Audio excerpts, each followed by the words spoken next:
नमस्कार, एक बार पुनः स्वागत है हमारे समृद्धि आईएएस के यूट्यूब चैनल पर और अब की बार मेंस पार सीरीज में, जिसके तहत आज हम जो है वो जीएस पेपर 4 से प्रश्न कराने वाले हैं। और आज का जो हमारा प्रश्न है कि निष्पक्षता को परिभाषित कीजिए और कमजोर वर्ग की समस्याओं के समाधान में निष्पक्षता की भूमिका की जो है वो विवेचना कीजिए।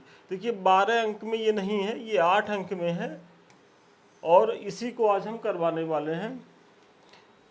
आप सभी जानते होंगे कि प्रत्येक दिन मंडे टू फ्राइडे सुबह 9 बजे और शाम को 4 बजे प्रत्येक पेपर से हम प्रश्न कराते रहते हैं।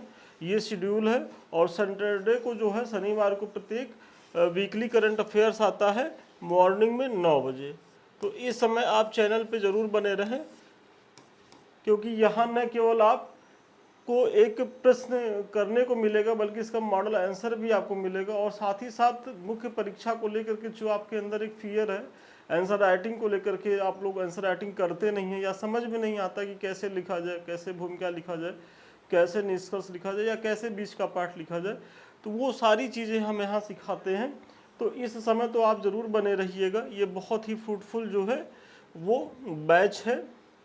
आइए प्रश्न को देखते हैं। निष्पक्षता को परिभाषित कीजिए और कमजोर वर्ग की समस्याओं के समाधान में निष्पक्षता की जो भूमिका है उसकी विवेचना करना है। तो देखिए इसमें सबसे पहले तो की पॉइंट आपका क्या है, की पॉइंट आपका जो है वो निष्पक्षता ही है। तो थोड़ा सा आप निष्पक्षता के बारे में बता दीजिए। चूंकि 8 अंक का है तो 15 से 20 शब्दों में यही आपकी भूमिका हो गई। तो निष्पक्षता न्याय का एक प्रमुख सिद्धांत है जो यह कहता है कि किसी निर्णय को पूर्वाग्रह, पक्षपात या अनुपयुक्त कारणों से जो है वो नहीं लिया जाना चाहिए। मतलब जो निर्णय हो वो पक्षपात पूर्ण तरीके से ना हो, किसी पूर्वाग्रह से ग्रसित ना हो या अनुपयुक्त तरीके से ना लिया गया हो। मतलब निष्पक्षता यही कहता है कि इन सब चीज़ों से परे हट करके निष्पक्ष होकर के जो है आप अपना डिसीजन लीजिए। यह सभी के साथ समान व्यवहार करने की जो है वो हिमायत करता है। बस इससे ज़्यादा आपको निष्पक्षता के बारे में नहीं बताना है। और थोड़ा सा आगे आप विस्तार अगर इसको देंगे तो समाज के कमज़ोर वर्ग जैसे महिलाएं, दलित, बच्चे, दिव्यांगजन एवं गरीब व्यक्तियों के सामाजिक, आर्थिक एवं राजनैतिक न्याय को सुनिश्चित करने के लिए लोक प्रशासन में निष्पक्षता का होना जो है वो अत्यंत महत्वपूर्ण है। देखिए भूमिका को बताते ही बताते आप जो है अपने प्रश्न की जो मूल डिमांड है, भाई कमजोर वर्ग कौन है, तो कमजोर वर्ग यही है समाज में जो माना गया, महिलाओं को माना गया, दलितों को माना गया, बच्चे हैं, जो दिव्यांगजन हैं या जो गरीब हैं। तो इनके लिए निष्पक्षता क्या बेहतर कर सकती है, तो आप जो है अपने भूमिका में ही वो उतर गया। और इसी तरीके से स्मार्ट काम आपको अपने मुख्य परीक्षा में ही करना है कि जैसे ही आपकी भूमिका खत्म होने लगे 15 से 20 शब्दों के बाद आप अपने प्रश्न का जो मूल डिमांड है उस पर उतर जाइए। मतलब भूमिका में ही ये एग्जामिनर को बता दीजिए, परीक्षक को, कि अब देखिए जो है हम अपने मूल प्रश्न की डिमांड पे उतर रहे हैं। अब कमजोर वर्ग की समस्याओं के समाधान में निष्पक्षता की जो भूमिका देखिए, और इसको ऐसे ही पॉइंट वाइज, चूंकि 8 अंक का प्रश्न है तो बहुत ज़्यादा आपके पास विश्लेषण करने की क्षमता नहीं कि मतलब बहुत ज़्यादा उसको विस्तार दें, तो पॉइंट पॉइंट में ही बताते हुए फिर एक निष्कर्ष दे देना है। तो इसमें सबसे पहला पॉइंट जाएगा कि इसके माध्यम से ऐसे समाज का निर्माण संभव है जहां प्रशासन एवं न्याय से संबंधित संस्थाओं के प्रति आम जन का विश्वास जो है वो स्थापित होगा। इससे सबका साथ, सबका विश्वास प्राप्त करने में जन सहभागिता भी जो है वो सुनिश्चित होगी। क्योंकि जब कोई भी संस्था जो है वो पारदर्शी रहेगी, निष्पक्ष रहेगी, तो ऑब्वियसली वो आम जनमानस का जो है वो विश्वास हासिल करेगी।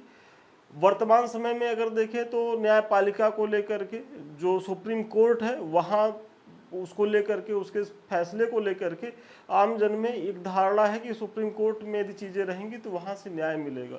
हालांकि लोअर कोर्ट की स्थिति थोड़ा सा खराब है और इसको लेकर के सुप्रीम कोर्ट भी बराबर अपनी चिंता व्यक्त करता रहता है। लेकिन अगर हायर स्तर पे देखा जाए, हाई कोर्ट और सुप्रीम कोर्ट में अभी भी इस तरीके की पारदर्शिता और निष्पक्षपूर्ण न्याय की चीज़ें दिखाई पड़ती हैं। तो ये आप बता रहे हैं पहले पॉइंट में। फिर निष्पक्षता जो है समाज के विभिन्न वर्गों में विधि के समक्ष समता के संवैधानिक मूल्य को जो है वो साकार करती है। भाई हमारे संविधान में क्या है कि विधि के समक्ष समानता की बात की गई है। तो वो समानता कैसे स्थापित होगी, तो वो निष्पक्षता के द्वारा ही स्थापित होगी, वो आप बता रहे हैं। इसके द्वारा समाज के संवेदनशील वर्गों का विकास होगा, जिससे आर्थिक एवं सामाजिक समावेशन बढ़ेगा। जैसे शासन प्रशासन स्तर पर धन आवंटन के लिए वंचित वर्गों की जरूरत के अनुसार जो है वो निर्णय लेना। भाई शासन प्रशासन स्तर पे अगर मतलब समाज के तृणमूल स्तर के लोगों को यदि टारगेट किया जाए, जो वंचित है, जो गरीब है, उनके लिए प्रयास किया जाए, निष्पक्ष होकर के उनके लिए काम किया जाए, तो न केवल उन संस्थाओं का महत्व बढ़ेगा बल्कि आम जनमानस का भी जीवन जो है वो बेहतर होगा, और जो हमारा विधि के समक्ष जो समता का कॉन्सेप्ट है वो सफलीभूत होगा। तो इस पॉइंट के माध्यम से आप यही बता रहे हैं। फिर आगे बढ़ने से पहले छोटी लेकिन महत्वपूर्ण सूचना, अभी जो समय है आप लोगों के मुख्य परीक्षा के पढ़ने को लेकर के है, और इसके तहत हमारे 2 बैच चल रहे हैं। एक तो अब की बार मेंस पार, ये उन बच्चों के लिए है जिसको जून में जो है मुख्य परीक्षा देनी है। तो इसके माध्यम से मेरा पूरा प्रयास है कि 15 जून के पहले पहले आपके जीएस के प्रत्येक प्रश्न पत्र के प्रत्येक टॉपिक से जो महत्वपूर्ण प्रश्न है PYQ हैं वो करा दिए जाए, और विथ मॉडल आंसर, मतलब वो कराए ही ना जाए, उनकी मार्किंग ही ना हो, बल्कि साथ साथ उसके मॉडल आंसर भी दिए जाए। और जब आप अपने परीक्षा में जाइए तो करीब करीब 500 प्रश्नों का ऐसा सेट आपके पास रहे कि यदि आप उससे ही करके जाइए तो बहुत बेहतर स्थिति में रहें। और दूसरा जो हमारा बैच है ये शून्य से शिखर बैच है, इसमें भी देखिए वही प्रयास है, और ये उन बच्चों के लिए है कि जो किसी कारणवश इस बार प्रीलिम्स में रह गए हैं, या जिनका प्रयास है कि हम अगली बार 2025 को टारगेट कर रहे हैं PCS को, तो उन बच्चों के लिए है। और ये निरंतर चलने वाला प्रोग्राम है, और इसमें भी हमारा यही प्रयास है कि अगस्त तक जो है, अगर इस बैच में आप जुड़ते हैं शून्य से शिखर बैच में, तो 15 अगस्त तक जो है 20 अगस्त तक में हम अपने सारे प्रश्न पत्र से प्रत्येक टॉपिक से जो क्वेश्चन है वो करा दें विथ मॉडल आंसर, ताकि जो है उसके बाद आपके पास पर्याप्त समय रहे आपकी मुख्य परीक्षा के बाद प्रीलिम्स पढ़ने का। तो ये 2 बैच बहुत ही फ्रूटफुल है। आप अधिक जानकारी के लिए 7303307507 पे संपर्क कर सकते हैं। इसी तरीके से आपकी कॉपी आएगी, आप भेजेंगे PDF में, मूल्यांकन होगा, जो भी कमी रहेगी वो बताई जाएगी, और ये मॉडल आंसर भी आपको प्रोवाइड कराया जाएगा। तो इस दोनों बैच से जिसके लिए आप समझ रहे हो अपनी उपयोगिता, तो उससे डिसाइड करते हुए ज्वाइन करिए। ये बहुत ही फ्रूटफुल बैच हैं दोनों, क्योंकि एक चीज़ जान लीजिए कि प्रीलिम्स पास होने के बाद भी सबसे बड़ी चीज़ होती है मुख्य परीक्षा, क्योंकि मुख्य ही मुख्य है, बाकी तो सब गौड़ है। और मुख्य परीक्षा की पहली और अंतिम शर्त ही होती है आंसर राइटिंग। यदि आप आंसर राइटिंग नहीं कर रहे हैं तो विश्वास मानिए आप ज्ञान के महासागर भी हैं तो मुख्य परीक्षा नहीं पास कर पाएंगे, क्योंकि अभी का जो पैटर्न है आप देख ही रहे होंगे कि किस तरीके से 3 घंटे में 20 क्वेश्चन, और फिर एक घंटे के गैप के बाद फिर 20 क्वेश्चन। और ये ऐसा नहीं कि एक दिन आप 40 क्वेश्चन लिख के आ गए, आपको फुर्सत मिल गई, आपको लगातार 4 दिन लिखना, 8 पेपर होते हैं। तो सोचिए क्या स्थिति आपकी रहने वाली है। मतलब वो वही है कि दिमाग के दही होने वाली कंडीशन होती है, और दिमाग का दही ना हो उसके लिए बेहतर यही है कि पहले से खूब प्रयास करिए। तो इस के लिए टेस्ट सीरीज की भूमिका बहुत ज़रूरी है, और आप हमारे इन बैचों से जुड़ सकते हैं, शून्य से शिखर बैच या अब की बार मेंस पार बैच से। फिर अगला जो पॉइंट है कि वर्तमान में भारत कुछ आंतरिक समस्याओं जैसे गरीबी, असमानता, विभाजनकारी तत्वों आदि से जो है वो जूझ रहा है। इनसे कमजोर वर्ग सबसे अधिक जो है वो प्रभावित हो रहा है। भाई अगर गरीबी है, असमानता है, या विभाजनकारी जो एक्टिविटीज हो रही हैं, तो उससे कौन प्रभावित होता है? उससे आम जनमानस ही प्रभावित होता है। जो गरीब वर्ग होता है वो सबसे ज़्यादा प्रभावित होता है। तो ऐसी स्थिति में सिविल सेवा में निष्पक्षता इनके निदान में जो है वो बहुत ही महती भूमिका निभा सकता है। तो ये निष्पक्षता की भूमिका हो गई सिविल सेवा के तहत। फिर निष्पक्षता का जो तात्पर्य होता है वो तटस्थता जो है वो कदापि नहीं, कि मतलब ऐसा नहीं है कि हम निष्पक्ष हैं तो हम एकदम तटस्थ रहेंगे, ऐसा नहीं है, ये कॉन्सेप्ट नहीं है इसका निष्पक्षता का। इसका अर्थ है कि कमजोर वर्ग के प्रति पक्षपात भी किया जा सकता है। जैसे संविधान का जो अनुच्छेद 15 और 16(4) है, वहाँ महिलाओं एवं बच्चों के लिए विशेष प्रावधान और सामाजिक तथा आर्थिक रूप से पिछड़े वर्गों के लिए आरक्षण की व्यवस्था की गई है। मतलब अगर आप एसडीएम हैं, डीएम हैं, डीएसपी हैं, आपके पास प्राधिकार है, आपके पास सत्ता है, तो आप अपने सत्ता का जो है उपयोग जो है वो वंचित तबकों के कल्याण के लिए करिए। उसमें अगर आपको कहीं जो है वो तटस्थ नहीं भी रहना पड़ रहा है तो कोई दिक्कत नहीं है, क्योंकि इतनी लिबर्टी तो आपका संविधान भी देता है कि अगर आप शोषित वंचितों के लिए प्रयास कर रहे हैं तो थोड़ा बहुत अगर आप उनके प्रति पक्षपात वाला रवैया अपना भी रहे हैं तो वो कहीं से जो है वो गैर न्यायोचित नहीं है, वो न्यायोचित है। तो ये लाइन तो आप जरूर अपने अगर इस तरीके का प्रश्न आता है तो जरूर दीजिएगा, क्योंकि जनरली करते क्या है कि निष्पक्षता को लोग तटस्थता से जो है वो जोड़ देते हैं, लेकिन इस संदर्भ में ये चीज़ें सही नहीं है। तो यही आपको मैंने एक उदाहरण से भी बताया है कि हमारे संविधान में भी ऐसा ऐसा प्रयास है कि मतलब हम समानता की तो बात करते हैं लेकिन उस पर युक्त जो है वो निर्बंधन भी लगाते हैं, और किसके संदर्भ में, वही जो शोषित वंचित हैं।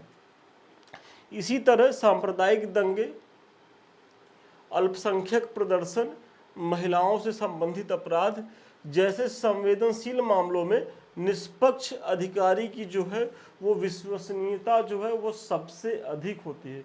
वर्तमान समय में देखिए, जब कभी सरकारों को ये लगता है कि स्थिति बहुत ज़्यादा विकट हो गई है तो वहाँ के जो डिस्ट्रिक्ट मजिस्ट्रेट होते हैं या जिला कप्तान होते हैं उनको तुरंत तत्काल प्रभाव से हटा करके ऐसे अधिकारी को लगाया जाता है कि जो न केवल कुशल हों, दक्ष हों, बल्कि इस ऐसी स्थिति में जो है वो निष्पक्ष तरीके से जो है वो चीज़ों को टैकल करने उनको आना चाहिए।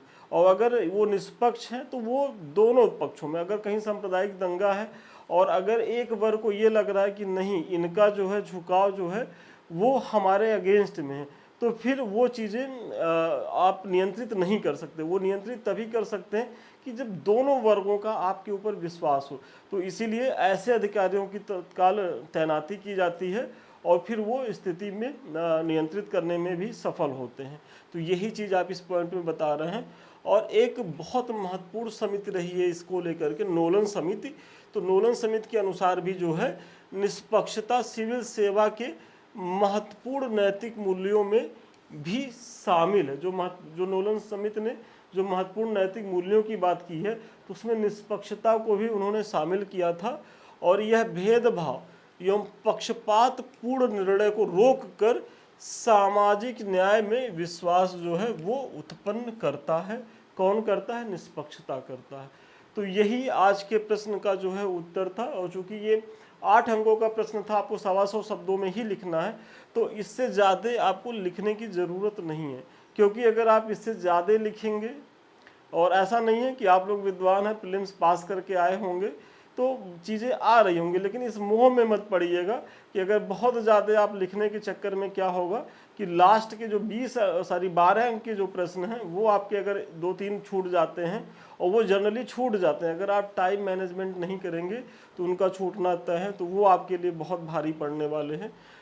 तो इस स्थिति से बचिएगा और बहुत स्मार्ट वर्क करिएगा। ये कुछ लिंक्स हैं, देखिए एक तो टेलीग्राम है, इससे आप लोग इसलिए जुड़िए क्योंकि कोई भी सूचना आपको यहाँ सबसे पहले हमारे संस्थान के द्वारा दी जाती है। जो हम पढ़ा रहे हैं उसका PDF भी टाइम टू टाइम आपको यहाँ मिलता रहता है। और ये हमारे 2 चैनल हैं, एक तो समृद्धि IAS का YouTube जिससे हम आप रूबरू हो रहे हैं, तो इसे तो आप लोग लाइक करिए, सब्सक्राइब करिए, शेयर करिए। और दूसरा जो है हमारा संदीप मिश्रा ऑफिशियल, आप लोग इससे भी जुड़िए यदि अभी नहीं जुड़े हों, क्योंकि यहाँ भी बहुत से कंटेंट आपके परीक्षा से उपयोगी पड़े हुए हैं और हम आगे भी इस पे लाते रहेंगे। और अगर हमसे बात करना हो या हमारे किसी बैच से आपको जुड़ना हो तो 7303307507 पे आप संपर्क करें। तो चलिए आज के लिए इतना ही, पुनः मिलते हैं नए वीडियो में नए क्लास के साथ। तब तक के लिए धन्यवाद, शुभकामनाएं आपको।